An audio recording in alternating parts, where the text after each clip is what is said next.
সম্প্রতি ইনকিলাব পত্রিকায় দেখলাম যে ইসলাম ধর্ম গ্রহণ করতে চাচ্ছেন ক্রিশ্চিয়ানো রোনাল্ডো। তো এই ক্রিশ্চিয়ানো রোনাল্ডো এতদিন যে খ্রিস্টান ছিলেন,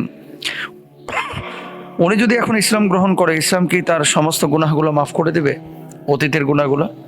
ভেরি ভেরি ইম্পর্টেন্ট একটি প্রশ্ন। ক্রিশ্চিয়ানো রোনাল্ডো তিনি ইউরোপিয়ান একজন ফুটবলার।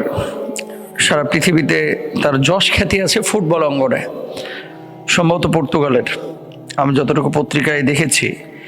আসলে এই কথাটা উঠেছে মূলত তার সতীর্থ গোলকিপার ওয়ালিদ আবদুল্লাহর একটা মতামতকে কেন্দ্র করে। আপনারা হয়তো অনেকেই জানেন যে সৌদি আরবে দীর্ঘদিন ধরে তিনি খেলছেন আল নাসরের হয়ে।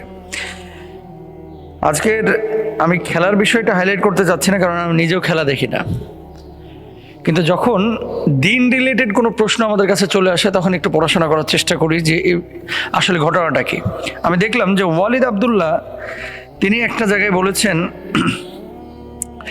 যে যখন অনুশীলন চলে, কোথায় আরেক মূল খেলার আগে অনুশীলন চলে না, ক্রিকেট হোক, ফুটবল হোক, দাবা হোক, তারপরে হচ্ছে আপনার অন্যান্য যেই গল্ফ হোক, অন্যান্য যত খেলা আছে, মূল খেলার আগে কিন্তু তারা প্র্যাকটিস করে। আল নাসরের এই সতীর্থ সাবেক গোলকিপার তিনি বলছেন, ওয়ালিদ আবদুল্লাহ, যে উনি সৌদি আরবে আসার পরে এই যে আজান, মক্কার আজান, মদিনার আজান, উনি তো সব মক্কা মদিনায় তো ঢোকেন না, কারণ মক্কা মদিনার বাইরে তিনি অবস্থান করেন।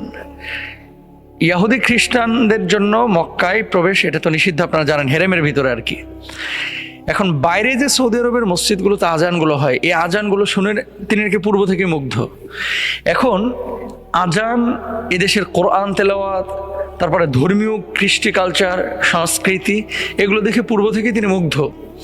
তো এগুলো নিয়ে উনি সতীর্থদের কাছে বারবার জিজ্ঞেস করেন, এটা কি, সেটা কি, এটা কি, ওটা কি, জিজ্ঞেস করতে করতে করতে একসময় ইসলাম সম্পর্কে মোটামুটি তার ধারণা হয়। এবং তিনি বলতেছেন যে যখন মানে ম্যাচের আগে প্রস্তুতি চলে, তখন যদি আজান হয়, উনি কোচকে পর্যন্ত বলেন যে এখন প্র্যাকটিস বন্ধ রাখেন, কোচকে পর্যন্ত বলেন। এবং উনি নিজেও নাকি প্র্যাকটিস কখনো কখনো বন্ধ রাখেন, কখনো কখনো। বিষয়টা অবশ্যই পজিটিভ, অবশ্যই পজিটিভ। এখন কথা হচ্ছে, আপনি যে প্রশ্নটি করেছেন যে উনি যদি ইসলাম কবুল করে, ওয়ালিদ আবদুল্লাহর কথা অনুযায়ী যে ইসলামের প্রতি তার আগ্রহ আছে, এবং তিনি নিজের সতীর্থদেরকে নামাজের সময় হলে এমন বলে, নামাজ পড়বা না, তোমাদের না নামাজের সময় হয়েছে, আজান হচ্ছে, নামাজ পড়ো।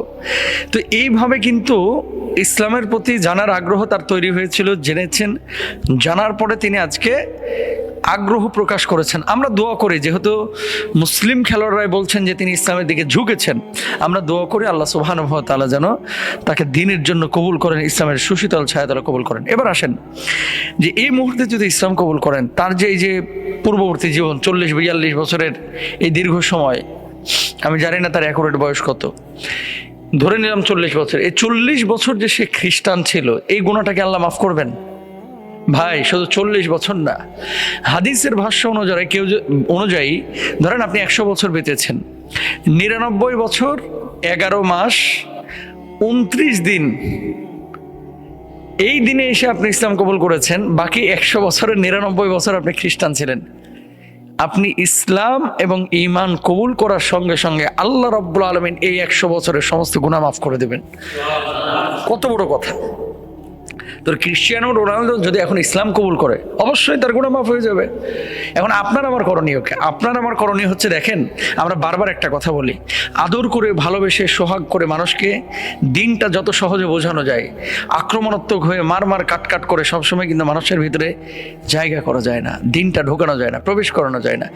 এই জন্য আমরা সবসময় অমুসলিমদের সাথে যখন চলাফেরা করব, দেশে হোক বিদেশে হোক, ইসলামের সৌন্দর্যগুলো আমরা তুলে ধরার চেষ্টা করব। এতে করে ইফেক্টটা বেশি হয় সামাজিকভাবে, এবং এতে করে ইসলামের সৌন্দর্যটা অমুসলিমরা খুব সহজে অ্যাকসেপ্ট করতে পারে। আল্লাহ তাআলা আমাদের সবাইকে বোঝার তৌফিক দান করুন।